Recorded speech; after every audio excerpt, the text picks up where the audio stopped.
Well. Our viewers told us which board games they've been playing and why. We picked out a bunch to share with you. There's some old favourites, a dash of the newest hotness, and as always, several surprises on this month's People's Choice selections.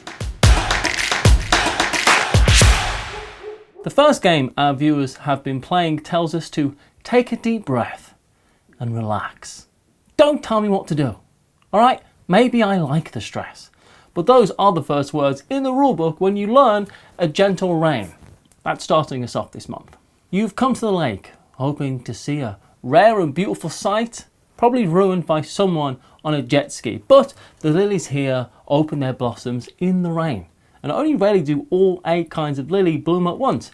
And that's the goal of a gentle rain, to subvert nature to your whims, your human whims, and to place the lake tiles in such a way to cause all 8 types of lilies to bloom before the tiles run out. Matching colours as you place tiles in this solo game is key, as each time you manage to complete a square of 4 touching tiles, a blossom opens between them. Stephen's been playing this one, who says, if Cozy was a board game, this would be it. A clever little puzzle that's great anytime you need to relax. I'll tell you what though, for a game that promotes relaxation, it ain't half stressful if you really want to win.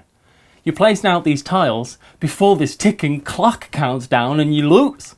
I mean, you just score as many points as you get, but you don't win for getting all 8 blossoms. It's stressful, I think. Maybe that's just the way I approach the game. I think the new edition, it looks so much nicer now. There's like little fish and ducks on the tiles, and it just, I don't know, just reinvigorated this one. It's a game that, it's very pure, it's very simple, and I can see it as being relaxing. It's a good little game. Are your ancient relics in need of restoration? Well, whenever mine are, I turn to the first game that helped make this episode possible, Gems of Iridescia from Rockstone and Dice Games. Welcome to the fantastical world of Iridescia, a world lush with rare gems, but abandoned for centuries after its inhabitants took to the skies after a cataclysmic event. And now, various clans explore the land, mine gems, restore ancient relics, and search for the lost Iridescia stone to reunite the people of Iridescia. Gems of Iridescia is an easy-to-learn worker placement game that pushes your luck as you reveal land tiles, discovering the gems hidden beneath them, and then roll dice to mine them. Each gem's color is tied to a dice value that can be manipulated to help your cause. Roll high enough, and you can claim more gems, providing you with a valuable resource for restoring relics and scoring points. Gems of Iridescia comes to Kickstarter on August 6th, so grab your pickaxe and follow the link in this video's description to check out and back its campaign today. The goodest of boys is next with Bark Avenue, a competitive route building, optimization, pickup and deliver game centered around a day in the life of a dog walker in Upper Manhattan. And as dog walkers, you'll need to balance walking several dogs at once with competing needs, including walk length, preferred activities, bathroom breaks, and compatibilities with your other dogs. Bark Avenue is pitched as a Gateway Plus game, as you are challenged with solving the puzzle of returning dogs on time and determining which dogs to walk next. Good ratings will unlock new abilities such as walking more dogs simultaneously, going off leash at the dog park, and taking more end of turn actions, including picking up activities like visiting pet shops.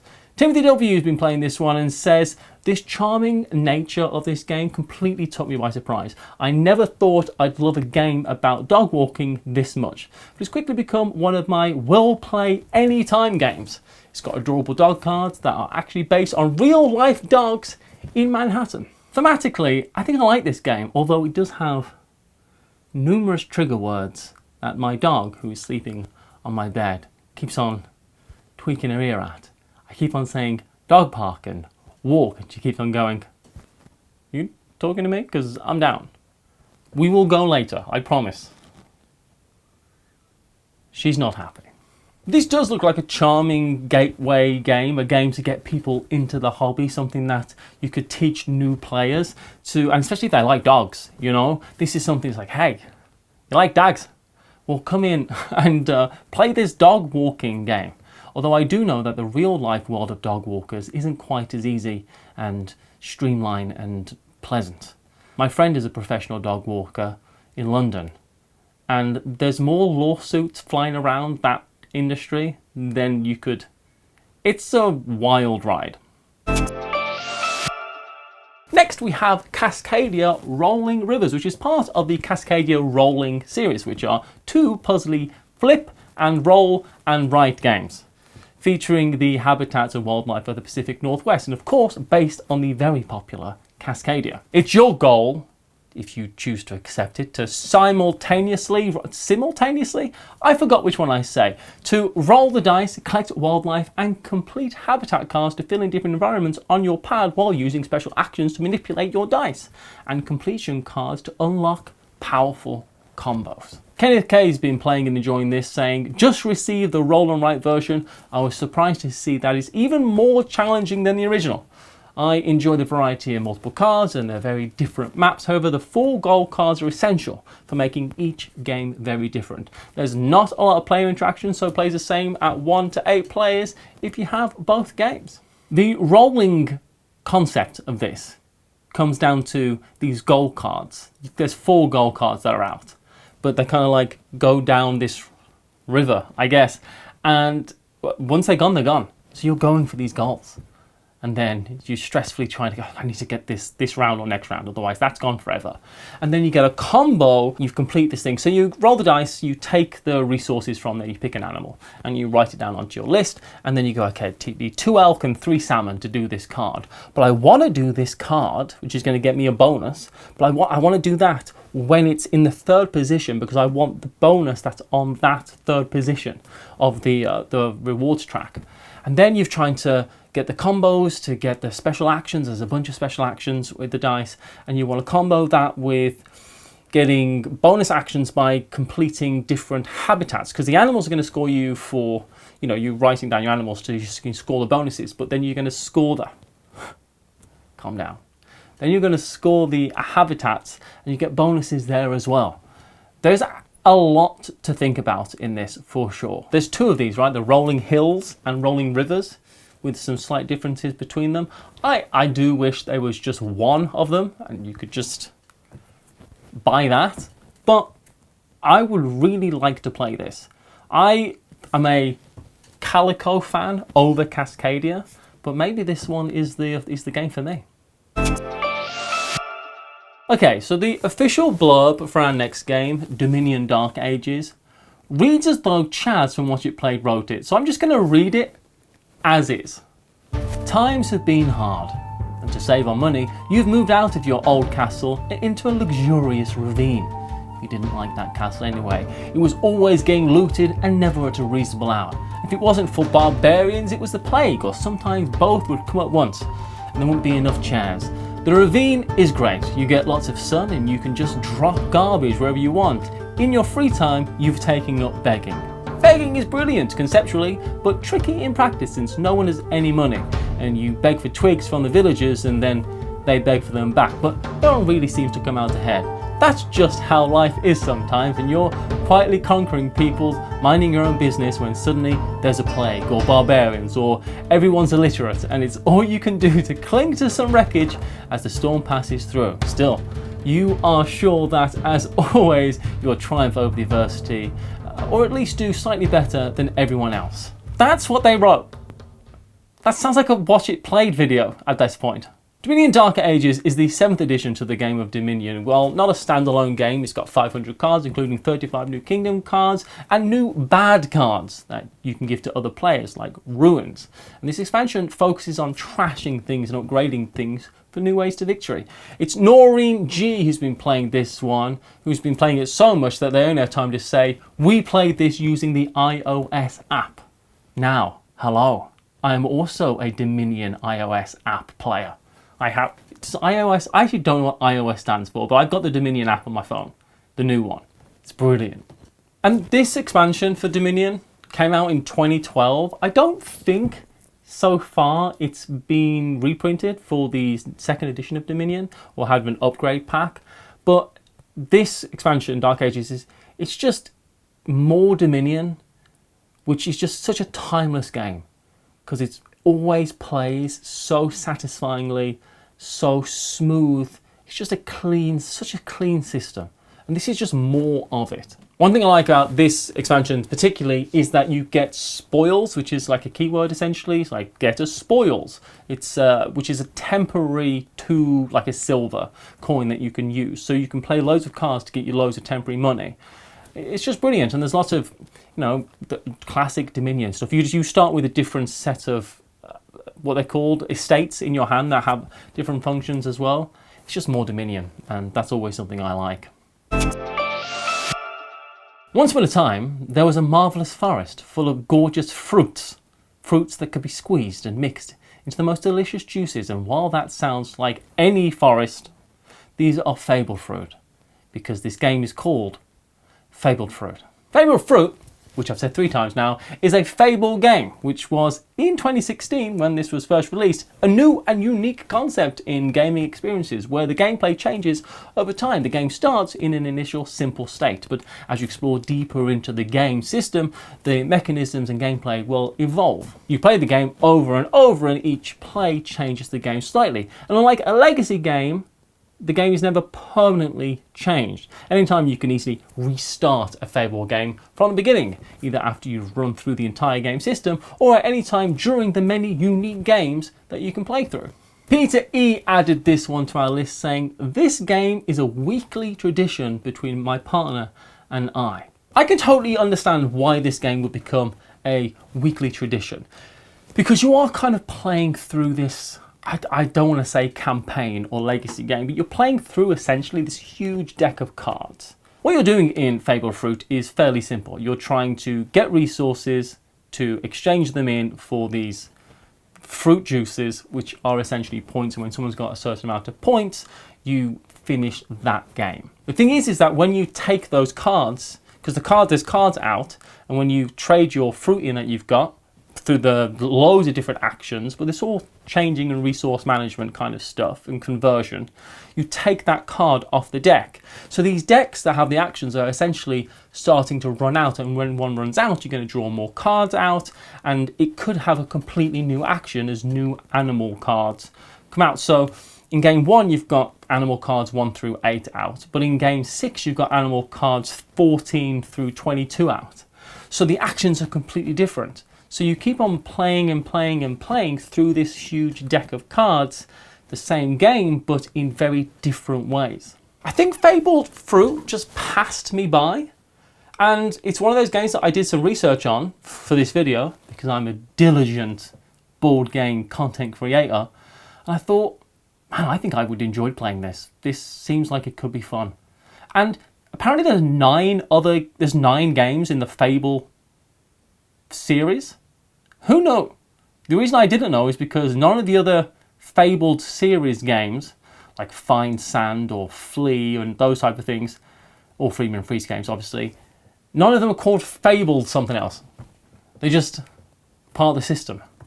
I'd put the word Fabled at the front of all of them in the system. I'm just saying. They want lemonade. What is this world coming to? I want commercials for burgers on all channels, every 15 minutes. We're the home of the original burger, not a hippie health haven. And place a billboard next to that house on the corner. I want them craving beer every second they sit in their posh new garden. Oh my, that is unethical. Unethical? That is not ethical. This is a wild story that Food Chain Magnate has for us on their BGG page. So yeah, this is all the blurb for Food Chain Magnate, which is a heavy strategy game about building a fast food chain. The focus is on building your company using a card-driven resource management system, and players compete in purchasing, marketing and sales on variable city maps and job markets for key staff members. Lee R has been chomping on the bit to tell us that this is simply the most cutthroat economic simulation I've ever played. Any game you can lose by simply placing your first piece is always a tough sell. But the ebb and flow of making decisions or responding to your opponent's actions is like nothing else. That is one of the critiques I've heard for Food Chain Magnate. That you can place your first piece out and you don't know it. And not necessarily everyone else may know it either. But you have lost. You have lost the game. You will find this out in a few hours. That move you did, turn 1, when your hopes were high, was wrong. And now you lose. But on the other hand, I can see how that is a rewarding system, right? How people can you've got to really, it's a big, heavy game. And you've got to really get into it and learn about it and feel this game, if that makes sense. And you can really devote some time and energy and effort to it. And that is what I think a lot of people get out of Food Chain Magnate and why it's so highly regarded and so highly ranked. I do like the idea of going through this market of employing people with different actions and stuff. It's like, well, I'm going to get this type of employee and this type of employee, which is going to help me do this in this system and this kind of pathway to victory. That does sound fun and exciting to me. And there is a new version that now has artwork, which is the other critique that this game's had a lot of, that it's not the most beautiful game in the world. But the new version, which was Lucky Duck, they did a Game Found campaign for it. It's got Quanchai Moria doing the art. And it looks lovely, and it had I'll be honest, a fairly high price tag, but I think for the people who are in love with this game, that I can see them going for that, and I understand why they did so well on that campaign. Why, hello again. The other game that helped make this episode possible is the one I'm about to tell you about. The hit dungeon crawler Shadows of Brimstone from Flying Frog Productions, which has captured imaginations of gamers all over the place, even perhaps in your own home. Since 2014, with its gritty blend of Old West heroes and creatures of unspeakable horror that enter our world through mysterious portals and underground mines. The Audacity. This fully cooperative adventure for 1 to 4 players, up to 6 with additional sets or expansions, allows those players to customize their hero and level up from game to game as they gain experience and new gear with mission after mission in this and other fantastical alien worlds. The Audacity. Shadows of Brimstone boasts an expansive line of titles, and they all provide players with a myriad of options for how to expand their adventures, including new hero classes to play, other worlds to explore, mission packs, and enemy packs to boot. So follow the link in this video's description to find Shadows of Brimstone at your friendly local game store and online right now. The Audacity! Long ago, in a beautiful eastern kingdom, a queen and her people pleased their gods by building a mystical pagoda. But as time passed, the queen fell ill. Gods couldn't have liked her that much, but that's just gossip really. So she summoned her people to compete for her crown that would be passed on to the person who could build the most pristine garden around the pagoda. Just like how that's how it works. That's the system that they have there. By completing landscape cards and finishing sets, there's lots of points to earn in 4 gardens. And what's more, each finished set creates a panoramic view. First, you need to lay out groundwork cards, acquire resources by turning the 3D pagoda, and then allocate those resources to satisfy the requirements of each ground card. Once satisfied, a groundwork card becomes a landscape card, and multiple landscape cards laid in the correct order create a panorama. Stephen F says that he finally got this to the table and it didn't disappoint. Beautiful artwork, crunchy decisions, and lots of fun tower spinning. It has won a spot on my keeper's shelves. 4 Gardens is a simple game. It's a family game. It's a gateway game. But it's also a devious monster. You're trying to manipulate this pagoda, right? You spin it to gain resources. And you're using your cards to spin. And you gain the resources from the top to the bottom or the bottom to the top. But, this is the thing.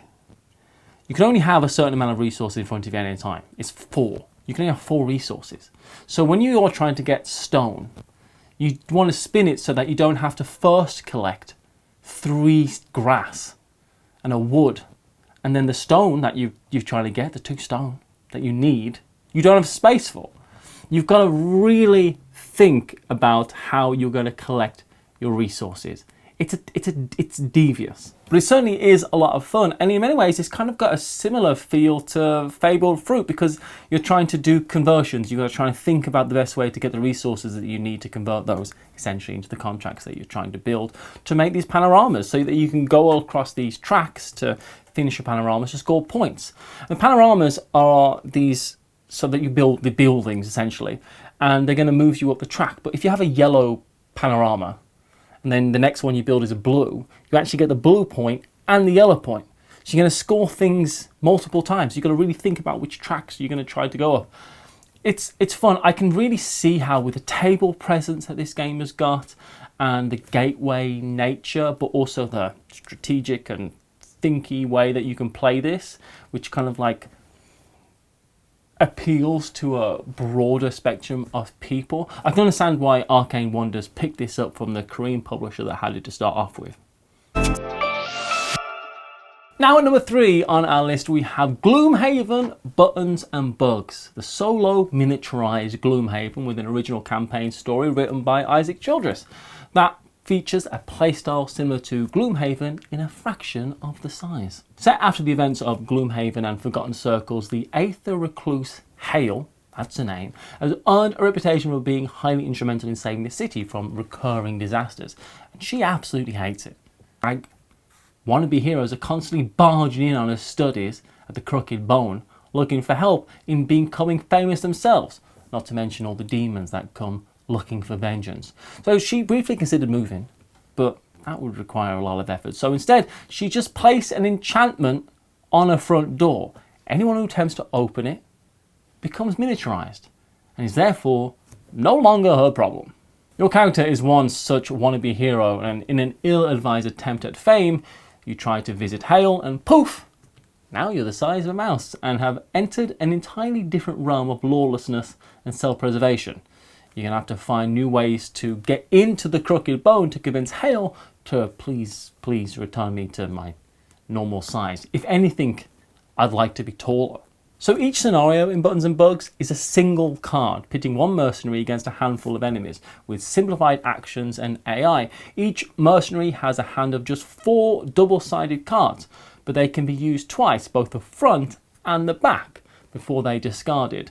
Attacks are resolved using a die in conjunction with a modifier table, and both the table and the mercenary abilities can be improved as you level up throughout the campaign. When Divi says, I love Gloomhaven, but due to the time and setup and teardown and having to replay many missions, my wife and I haven't finished any of the games until now. I love Buttons and Bugs, and for $15, I was able to take the cutest Gloomhaven on the planet, which is a phrase I never thought I'd be saying, on a business trip with me and play through 3 scenarios on the desk in my hotel. The size and simplicity and the duration all make this game a winner for me, and most likely the first Gloomhaven I'll finish. I am not a Gloomhavener.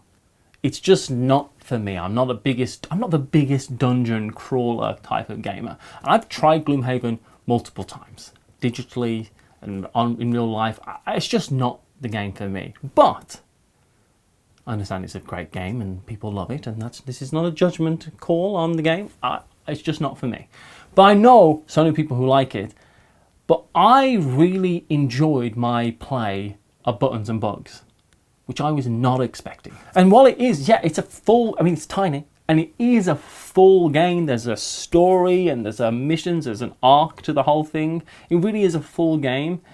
It's just the streamlined nature of how all this works that gives you the tactical card play that is truly the crux of Gloomhaven, but gives it you in a way that is just so much more approachable and quick to play and easy. And I don't know, I just really like that about it.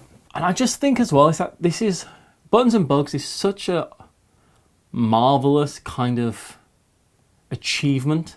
And it started off as a print and play version of a fan-made game called Gloomholden, which I thought was a great name.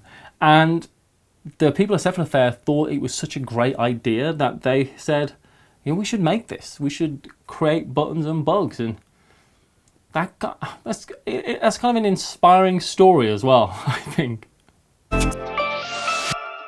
Now we have My Island, a legacy tile laying game in the same vein as 2020's My City by the Doctor of Fun himself, Rodney.